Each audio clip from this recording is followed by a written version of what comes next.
a lucky do for you. Welcome back, friends of the Grummels, to Shinies and Luckydos. My name is Shirviu, and today we'll be diving into the topic of Bloodstones. Not much has been said about Bloodstones since Vanilla WoW, as much of the references to it were removed in Cataclysm. Still, the topic of Bloodstones is becoming increasingly relevant to the story of Azerite in Battle for Azeroth. In today's video, we'll be examining the lore of Bloodstones by drawing primarily from an interactable item from Vanilla WoW called Bellhorns Research Journal. We do also have a separate video on that if you haven't seen it, which you might want to consider watching first. We'll also compare some of the principles of Bloodstone to the black blood of Yogg-Saron, which we learned about back in Wrath of the Lich King. And we'll end off with how all this relates to the newfound substance known as Azerite. So with that being said, if you're interested in old lore, Bloodstones, and hints to old god influence, you may want to stick around. Let's get into it, shall we? Let's begin by explaining the Bloodstones, what they are, and where we've seen them. Bloodstone was much more prevalent back in Classic, and was also mentioned in the RPG. Players could find Bloodstone ore in a cave in the Arathi Highlands named Dry Whisker Gorge, where it was largely sought after by the Argus Wake and Syndicate of the area. The RPG, on the other hand, also mentions it being found in Stone Talon Peak and the Elemental Plane. According to the RPG, an orc by the name of Lhok used Bloodstone ore to craft weapons, one of the more famous ones being Kang the Decapitator. Lhok was well known for being insane, as he would talk to his weapons and give them names and titles. When prospected, the ore would produce a rare blood red gem known as Bloodstone. Alliance adventurers are sent to collect these gems for a goblin by the name of Krazek in Stranglethorn Vale. He can't tell us much about these gems, other than they're worth a pretty penny to the right people. But who could he be selling these to? Well, the only groups known to have interest in the Bloodstones are the Argus Wake and by extension the Syndicate, who they control. Well, besides Sylvanas, the Banshee Queen, Sylvanas' connection to the Bloodstones is peculiar indeed. If you've watched our previous video on Bellhorns Research Journal, this may sound familiar, but if not, we'll do a quick recap. Back in Classic WoW, Bellhorns Research Journal was an in-game readable item looted from a human mage known as Warden Bellamore, whom you'd encounter during the Taran Mill questline Prison Break-In. Within the journal, Bellamore writes about the defecting Forsaken who fled from the Undercity to Dalaran, bringing with them stolen Bloodstone pendants. Their leader, Keegan, hands his pendant to Bellamore with a warning. Remnants of the old gods still linger in the deep hollows of the world. New forces seek to harness that ancient power, and those who succeed will have a terrible weapon against their enemies. Bellamore goes on to note that upon having the Bloodstone Pendant placed in her hand, she's overcome with feelings of revulsion. At first, she wasn't sure if this was due to her touching Keegan's dead flesh, or if it was the amulet itself. As it turns out, she was feeling a power from deep within the amulet, a deep, hidden, hungry power that yearned for release. What Keegan mentions when he hands over his pendant, coupled with what Bellamore felt, could perhaps hint at the origins of these Bloodstones. Could the pendant be made from the blood of an old god? And if so, which old god? Chronicle does state that Yasharaj's blood dripped all over ancient Kalimdor when he was ripped out of the planet by Aman'Thul. Or perhaps the blood was left by the Kithraxi generals Kithix and Zakash, following their battle with the Titan Keeper Tyr. Tyr and Zagash were slain in the Whispering Forest of Tirisfal Glades, and their bodies imbued the land with both light and shadow. This lingering energy has influenced the High Elves, the humans, and now the Forsaken of the area. Perhaps it could even be the blood of N'Zoth. N'Zoth's original territory covered most of the Eastern Kingdoms, and as such, his corrupted black dragonflight have had a huge influence on the area. Deathwing was active in Lordaeron during the Second War as Lord Devil Prestor, and it's entirely possible that these artifacts came from that time. His meddling during the war could very well have led to the formation of both the Syndicate and the Argus Wake in the first place. Wary of the Bloodstones, the mages in Dalaran preferred to simply quarantine the group and leave their pendants on them. Bellamore, however, trusted Keegan's sincerity. She decided to study his pendant in hopes of verifying Keegan's warning, as well as to better prepare Dalaran should the powers contained within the Bloodstones ever be used against them. She set out to determine what minerals were contained within the Bloodstones, working under the assumption that they were a type of rock like quartz or obsidian. During these procedures, however, the Bloodstone did not react like a normal ore would have. Angered and frustrated, Bellamore began to feel as though the pendant was deliberately fouling her experiments by acting in the opposite fashion she would expect it to. In light of these findings, Bellamore switches from assuming the pendant is an inert piece of rock to treating it as a living being. Unfortunately, she fails again. These observations make it seem like the Bloodstone definitely has some kind of connection to the old gods, as previously suspected.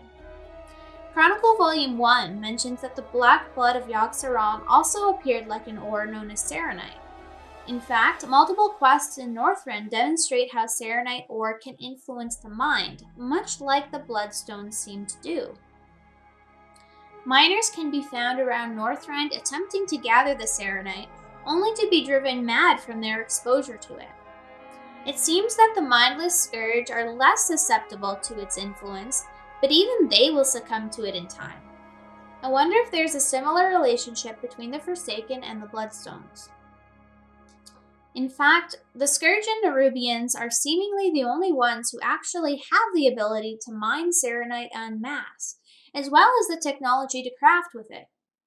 During another quest up in Northrend, an orc by the name of Boris Ironbender tasks Horde players with retrieving Saronite armaments for his study, so that he may reverse engineer them for his own use.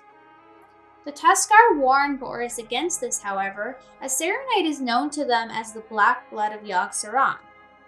We also need to examine the use of Saronite in Archdruid Fandrel's plan to create more world trees.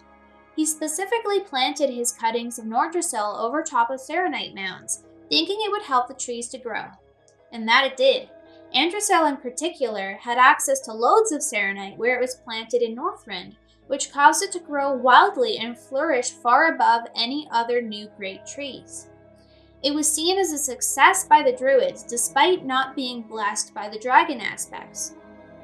At least up until its roots touched Yogg-Saron's prison. Almost overnight, the tree fell to the corruption of the nightmare. Saronite's effect on the tree in this case is very similar to what Saffronetta Safi Flivers observes in Before the Storm when she tests the effects of Azerite on a palm tree. When combined with high amounts of poison, the Azerite disintegrated the tree, whereas low amounts of poison and high amounts of Azerite caused the tree to grow exponentially.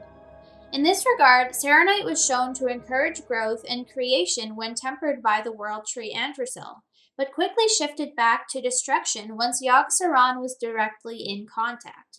It's quite interesting to consider how the world trees fit into all this, considering Nordrassil was specifically planted over the new Well of Eternity in order to temper its energies in a similar way. Finally, there is one last thing to note about Saronite. Members of the Argent Crusade in Zuldrak conduct a little experiment of their own, accidentally. Having just retrieved some Saronite, a commander by the name of Corfax decides to test how tough it is, to see what they're up against in their war with the Scourge.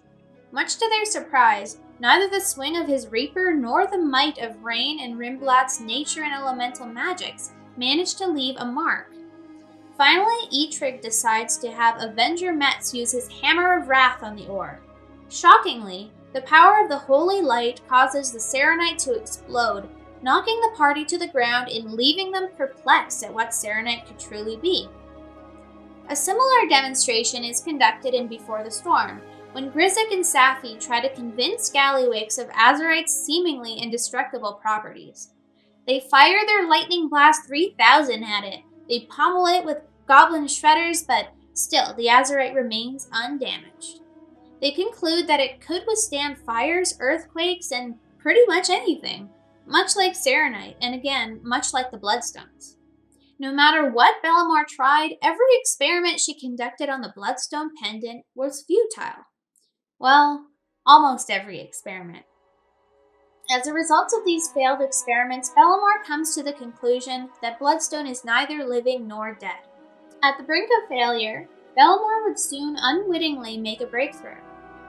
While running an experiment, she accidentally cuts herself. The cut wasn't deep, but a good deal of her blood spilled onto her work table. While cleaning up, she noticed that her blood moved slowly towards the pendant, as if gravity had somehow bent itself towards the bloodstone. Upon contact with the bloodstone, the blood seemed to disappear, and the red coloring of the stone deepened as it drank more. As she observed, thoughts and questions raced through her mind. Does bloodstone drink blood? Does it crave blood? Does it attract blood? Or is bloodstone made of blood? And if so, then whose blood? Mine? The blood of any human, any animal? Or maybe bloodstone is the blood of some unknown thing, the very thing that Keegan had both feared and revered when he handed me his pendant. That is the question that must be answered. It is the key. She became lightheaded and needed to sit down. She didn't think she'd lost a lot of blood and believes her weakness is from finally figuring out one of the Bloodstone's properties. But was it really? Could it be that upon drinking Bellhorn's blood, the Bloodstone was able to pull on some of her vitality, or her spirit as well?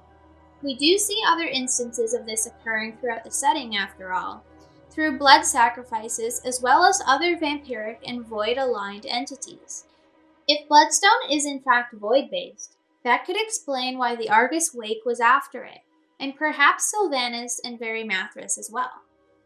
One could expect, then, that the Bloodstone may react in a similar fashion to Saronite when exposed to the holy light. Bellhorn then starts to consider the implications of what Keegan was trying to tell her before about the old gods.